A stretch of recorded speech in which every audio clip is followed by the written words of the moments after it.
Good morning, everybody. Happy Monday to you, April 7th, 2025. I have all your stories for your rush hour ride to work. And on today's episode, we will be discussing James Bond. Could they bring back Pierce Brosnan? Maybe. We'll have to see what he has to say. And Fyre Fest 2.0, well, not if Mexico has anything to do with it. I'll share the update that makes it look like it might not be happening. Also, Bachelorette GABBY in a beef with Bachelor Clayton. I'm going to share the shocking thing she said on a podcast. It is brutal, and Clayton responded. I'll have that for you. Plus, in the Blake Lively versus Justin Baldoni world, she's got some pretty interesting claims made at Jed Wallace, and I'm going to share what Justin Baldoni's attorney, Brian Friedman, had to share and respond. It'll be another busy week with that. And then we'll get into the tariff talk. It looks like Elon Musk is actually now against tariffs. Oh boy, is the sort of civil war in the MAGA community finally happening. Then, of course, the stock market we'll talk about as the biggest two-day drop in money ever in the stock market took place Thursday and Friday. Could today be worse? We'll find out. All these stories and more, it's happening right now on The Rush.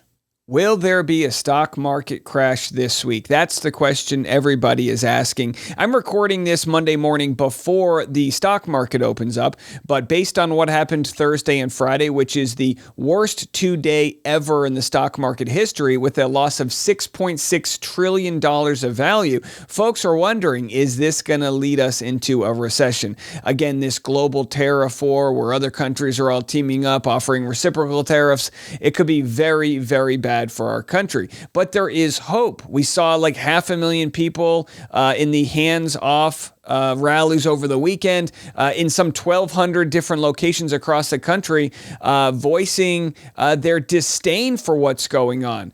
There was a sign that said the only minority destroying this country are the billionaires, which is really interesting because if the stock market does crash, the top 1% of wealth in our country owns 50% of the stock market. So they have the ability to buy the dip, buy the crash, and wait for it to ride back up. The real problem is the middle class, those that might have wanted to retire this year or in 5 years, not being able to because they had their savings wiped out, or us elder millennials who, from the dot-com bust to the recession in '07, and one thing after another, the pandemic and now this, have had no chance to gain any wealth whatsoever. We know the boomers are worth 10 times as much as my generation is at this point in their lives, and we're the first generation to not make as much or more than the previous generations. So we are effed out there. And I don't want things to fail. I really don't. But this is how I feel right now. This is how I feel. I feel like I'm rooting for a football team that is losing so bad. I want them to continue losing so that they can finally fire their head coach and put in leadership that I can stand behind. That's what I want. But I'm not above blaming the Democrats. They did not show up with a platform that spoke to the middle class. They really didn't. They ran an anti-Trump campaign. They didn't run a campaign that was going to elevate the middle class. So here's what needs to happen. We need somebody in leadership who speaks to these main principles. Medicare for all, paid family leave, right? No new wars, tax the rich. That's all you need out there is those 4 different things, and we can all come together, and most people would want that. But for whatever reason, they've lost their ways, and we need to find people and voices that can actually speak to what real Americans want. And I really hope we aren't about to witness a stock market crash. I really hope. But if that happens, we're going to rally together and we're going to, see who emerges as a leader following all of this. But there's a long 3.5+ years before that happens. So we'll have to see if the tides turn. We're going to play several clips throughout the episode where Fox News and other news organizations are clearly questioning these tariffs. I'm going to play one from Elon Musk. And is it just a negotiation technique? If so, the collateral damage will lead to death and poverty. What's playing next? As we saw over the weekend, after the two consecutive largest losses days ever, $6.6 trillion. After that happened, what did we see? Well, Trump went to Florida for a live golf tournament, which is, the golf company owned by the Saudis. So where are our priorities at? And why have we let the billionaires and the ultra wealthy run away with the system? We'll have to see. So let's go into some non-political stuff, and then we'll come back. But this is going to be the biggest story of the day, so we can't shy away from it. And let's reset the deck here with some Pierce Brosnan. If you're an old millennial like myself, you know that Pierce speaks to our generation as the best James Bond ever. Here he was asked if he would return to the role. Have a listen. Do you think you could still play James Bond? I think I could get away with it, yes, in a pinch. Would you want to? I don't know. Let's see where the wind takes us. Oh, okay. Let's see what happens. Then they would have find me. Why not? Why not? It's wonderful when you're doing things that are still interesting to you and you have all these new projects and people are clamoring for you to bring back prior roles. Like, that's the sweet spot. It is. It's an embarrassment of riches. Do you think? I say bring him back. I mean, are you guys down with this? Let's go. Pierce Brosnan, wasn't he fantastic? Why not?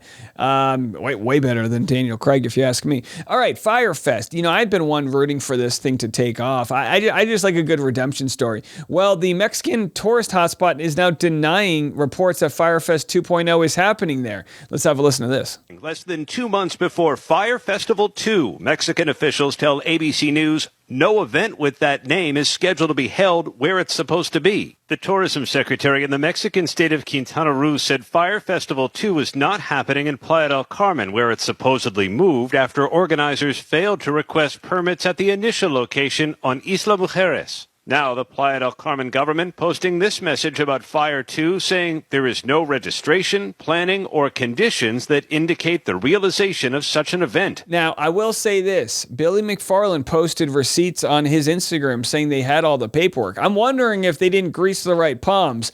I just can't imagine he would be deceiving people after already going to jail. But hey, fool me once, shame on me. Fool me twice, no Fyre Fest. I'll give you guys all the updates as they come. I hate to have to report this story, but a second child has died from the measles outbreak in Texas. And of course, we're going to be keeping a close eye on this because measles is a wildly deadly disease if you're not vaccinated, if you're not of the age where you can get the vaccination. And while it was all but eradicated, here we are. Breaking news, a second child with measles in Texas has died amid a rapidly growing outbreak. Health Secretary Robert F. Kennedy Jr. is expected to travel to Texas today, where there have been nearly 500 cases since January. What do we know so far about this child, and what have you learned about RFK's trip? And so as of midnight last night, a person familiar with the secretary's travel plan said that he was planning on attending the funeral today for a child who died in Gaines County, Texas. That service is scheduled for this afternoon. The child died last Thursday at University Medical Center in Lubbock. Now, the hospital sent me a statement today, reading in part, I'm going to read it for you right now. The child was receiving treatment for complications of measles while hospitalized. It is important to note they said that the child was not vaccinated against. There it is. That's all I wanted to hear. Was he vaccinated or not? Guys, this is what a preventable thing right here, the measles vaccine. Vaccinate your children. Get that measles vax. Golly, right? Because, not everyone can get it, right? You have to be I think, a year old. My son's 11 months old, and we're just watching this going, can we get this vaccine already? I mean, it's a real scary time out there. All right, well, coming up next, I tell you what, I'm going to have a story that's going to absolutely infuriate you. I'm going to share what Gabby from The Bachelorette had to say about Clayton and then his response. This coming next. Well, here we have Bachelorette Gabby speaking about Bachelor Clayton. And of course, if you're not caught up on the story, Bachelor Clayton had Gabby as one of his finalists. It did not end well. And Gabby actually then became gay and is now dating a woman, or bisexual. I'm not really sure of her sexual identity. But as she talks about it here, she uses words that are really, really raw and offensive about Clayton, his looks, and things like that. Clayton has been an advocate for mental health issues. As you guys know, we've covered the false accusation that dragged him to court for over a year, maybe even 2 at this point. And to see a former cast member talk about him this way, a guy who has never said anything publicly negative about her, to be quite honest with you, it's worse than I thought. It's absolutely disgusting. I'm going to play what she said, and then Clayton with his response. Have a listen to this.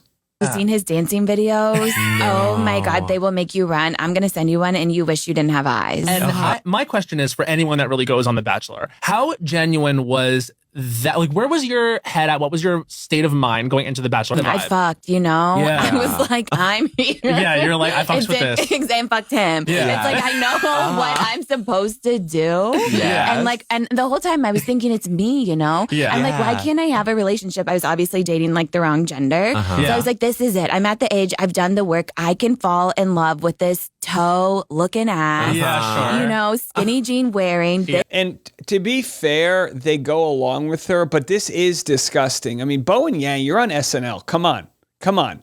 Really? Is this what you're doing with your platform? You know, you're really elevating people as they bash somebody else. I mean, by all means, GABBY Windey's far more successful from her time on the show than Clayton Echard. And this is how she's using her time. This is disgusting.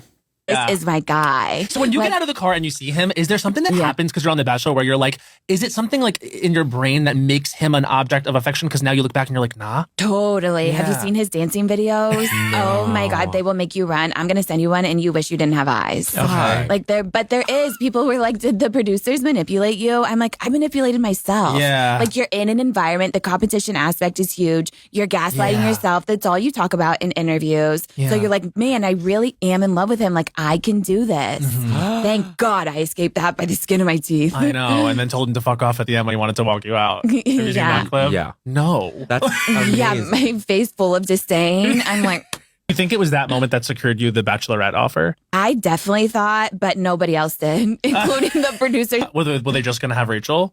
I think so. Yeah. Have you seen his dancing? So, listen, we've kind of noted in the past how Gabby has spoken about Clayton in other interviews as he's going through his, court case, falsely accused of something. He literally did nothing wrong. And I got to tell you, it's super disheartening to see this. I was actually shocked that Clayton responded because he's taken the high road. He hasn't said one negative thing about her. Here's Clayton with his response.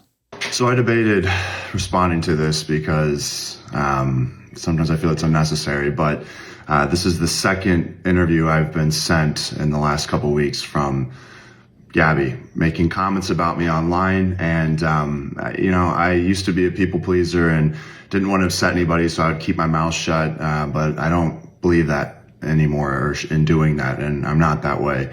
Thankfully, through healing and going on this journey with my dancing, which has brought so much self-love and self-confidence, that I'm truly so grateful to have found something that I get to work on myself every day and challenge myself. And I'm not the greatest at it, and I'm aware of that. I'm not delusional.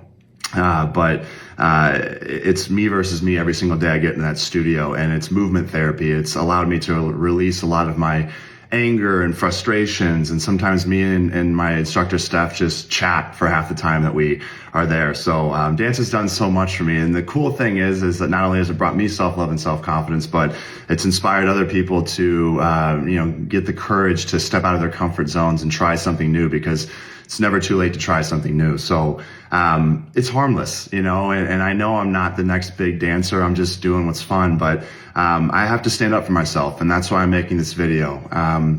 Gabby, what you're doing is bullying. There's no other way around it. You're attacking me for my physical appearance. You're attacking me for a passion that I love that's changed my life.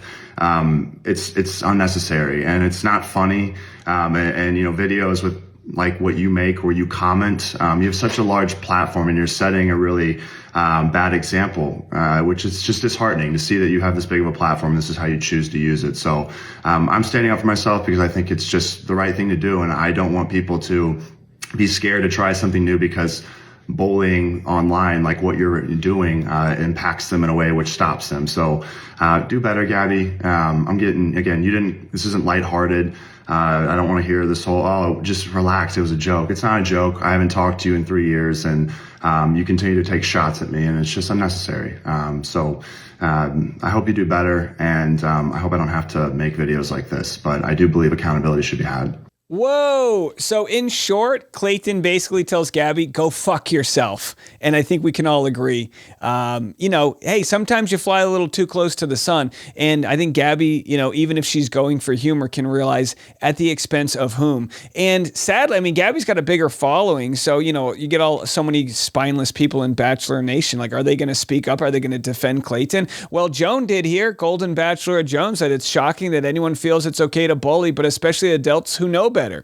I'm sure Gabby thought she was being entertaining and funny, but it's not when it's at the expense of someone else's feelings. Yeah, and I think that's the problem is, people see Clayton, they see a big, strong guy. Oh, he can take it. We all got the same soul. We don't need to do this. And sure, if it was some random person online, you let it go. But this is a peer of his. This is someone who knows what it's like to be the lead on a show and go through what they go through. And yeah, so again, you got a couple people. Dotton, gave Clayton some credit, and Thomas and Kelly Flanagan. You got a couple people in there that were leads, but I think this story will pick up steam. I mean, it should. And I honestly think Gabby should release a public statement. And I'm not the type to be like, you need to do this or I'm going to cancel you. I would just have a lot more respect. I don't have any right now for her, but I would have a little bit more respect if she said, you know what? I was wrong. I took it too far. I'm sorry. I think she should apologize. I really do. All right, well, listen, as far as the Blake Lively story goes, I've been introduced to so many amazing content creators that have been doing such a good job covering this case. And here's Without a Crystal Ball. Says Blake Lively's lack of evidence in case against Jed Wallace and Justin Baldoni exposed. So she actually has the result of the FOIA request, which is Freedom of Information. And what it shows is that Blake Lively doesn't really have any evidence on Jed Wallace. Now, he's the guy that was she accused of being sort of the main person who orchestrated this smear campaign. But what's very interesting in the Freedom of Information Act request, as Without a Crystal Ball shares here on Instagram, is that Blake blasted these claims publicly, but she intentionally omitted other facts. She refused to file this complaint herself under the penalty of perjury. Instead, her attorney filed the complaint and stated she believed them to be true, not that they were true. Now, look, I understand there's just different levels of how much you believe something in the court, right? And what they do here, as we flip through, is they use the terminology. That is the matters alleged are based on information and belief, which I believe to be true. So they say I believe it to be true, but they don't say under penalty of perjury. So could they ever prove that Blake Lively knew this wasn't true? This is really hard. But what's interesting and what's shared here is that, and we kind of knew this going along, that Blake filed the complaint, but the complaint she filed, they didn't make any decisions based on it. They said, you're going to have to serve this to Wayfair Parties or Justin Baldoni. And she opted not to serve the complaint to them. She opted to have it sent to the New York Times, right? Because how else would they have gotten a copy of it? And then when they send it to the New York Times, then it becomes, of course, this big bombshell story. Later on, Baldoni sues and they have the cross lawsuits and everything. But that didn't happen in the way you would normally happen, where you serve the complaint and then they have time to respond. So the complaint was used as a PR weapon, and then the lawsuits followed. But again, this is not the way anybody should be weaponizing the system. So Blake waived an investigation. The complaint didn't even review her allegations to determine if they met the criteria for harassment. They made no determination at all. And this could be why Brian Friedman is so confident in the case against Blake Lively, says Without a Crystal Ball. And I'm going to share what was said by Brian Friedman, because boy, in his latest statement, he didn't leave anything to the imagination. That coming next. Boy, you want the confidence of this attorney, Brian Friedman, working for Justin Baldoni. He says it like he sees it, and he's seeing a victory. Brian Friedman tells TMZ this convoluted statement makes, and again, this is in response to Blake Lively and what she had to say about the recent motions to dismiss. This convoluted statement makes it abundantly clear that Miss Lively and team are rattled and once again resorting to making inflammatory remarks to steer focus away from the actual facts. Clearly, they want to divert the public's attention from the receipts, the actual documents, video footage, and additional evidence shown that make it irrefutable that there was no harassment. It's also surprising that Miss Lively and her team are suddenly speaking so passionately about the hard-won rights of the survivor community, considering she sidestepped this topic for the entirety of the film campaign, focusing instead on her hair care and alcohol products, which at that time caused the organic backlash that she received. She does not need discovery to find out who smeared her. Just a mirror will do. Damn! Them's are fighting words by Brian Friedman. So that's why they're not afraid to take this thing to trial, because they feel like they've got all of the chips on their side, and we'll have to see if she's able to wiggle out of this one. But it does not end with us. It ends with lawsuits, and the beat goes on. All right, well, let's move it from there to some of the economy. We're going to talk about tariffs. Here's Elon Musk, the man who started the Department of Government Efficiency and CEO of Tesla, which, by the way, is absolutely nosediving in the stock market. Here's what he had to say, splitting from Donald Trump and saying he does not want tariffs between Europe and the U.S. Have a listen. Both Europe and the United States should move, ideally, in my view, to a zero tariff situation, effectively creating a free trade zone between Europe and North America, and also more freedom of people to move between Europe and North America if they wish. If they wish to work in Europe or wish to work in America, they should be allowed to do so, in my view. Both Europe. So there he is. I mean, how will this sit with Trump? And look, I don't necessarily disagree with Elon Musk here, but the point is it too little too late? We'll have to see what Trump says in response to that. Here's something very interesting. This whole talk about tariffs, right? Well, this is an absolute insane story I'm about to share with you. Rachel Maddow explains how Donald Trump's tariff policy came from his economic advisor, Peter Navarro, who invented a fake expert in his books to justify. You're not going to believe this. Have a listen. In all of his books, Peter Navarro has cited an economics expert to justify his views. And the economics expert he cites is somebody named Ron Vera, V-A-R-A, Ron Vera. When Trump won the presidency and entered the White House, this Ron Vera started circulating a memo around Washington in support of Trump using tariffs in trade policy. According to the New York Times, the memo had been, quote, sent from an email address purportedly belonging to Ron Vera. At one point, Ron Vera wrote in the memo that Trump could, quote, ride the tariffs to victory.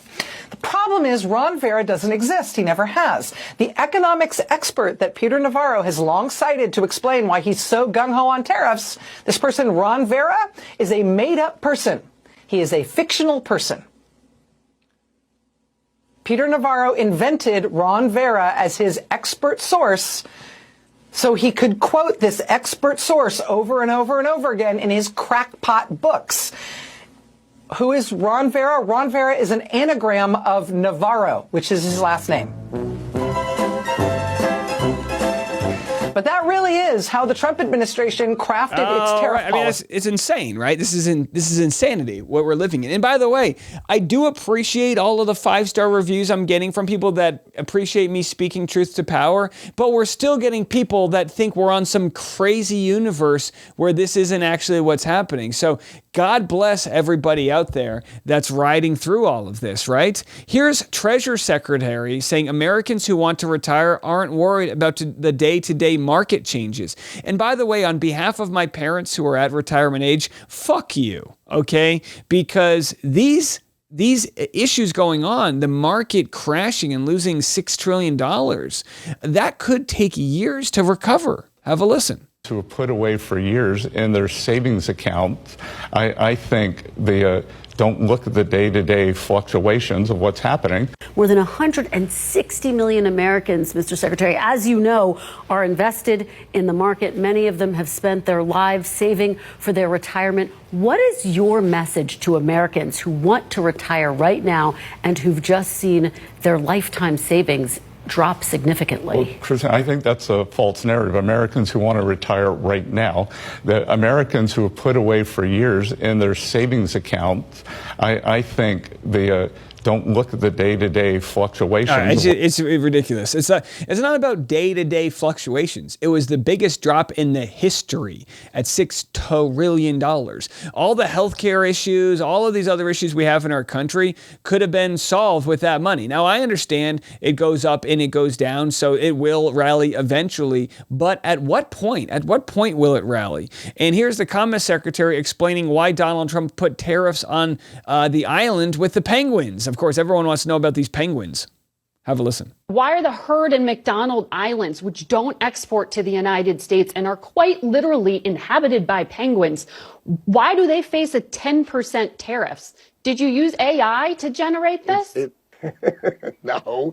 The idea is why are they on the list? Left off. And of course, they have no answer. They just talk about something else, right? Well, because sometimes countries, if you put a tariff on China, maybe they'll move their factories to this McDonald Island, and next thing you know, they'll have iPhones being made by these penguins. Who knows? Who knows what'll happen next? It was preventative. Just it's a disgrace. But hey, we're here to call it out. That's what we're doing, right? We're here for pop culture, entertainment, and of course, politics. We're going to talk about it all, not from our high horse or anything, just I'm one of you guys out here. I'm seeing this play out. It's not right, and some people can take their megaphone to the streets, and some of us can do it on their TV screens or wherever the heck you listen or watch to this podcast. So if you haven't already, please give us a nice 5-star review. It's really helping get the word out. We appreciate it. Share us with your friends, and if you're watching on YouTube, make sure you're subscribed. We got more content coming your way. It's going to be a wild week, so buckle up, and we're just going to see it all play out. All right. See you in a bit. I'm Dave Neal, and this is The Rush.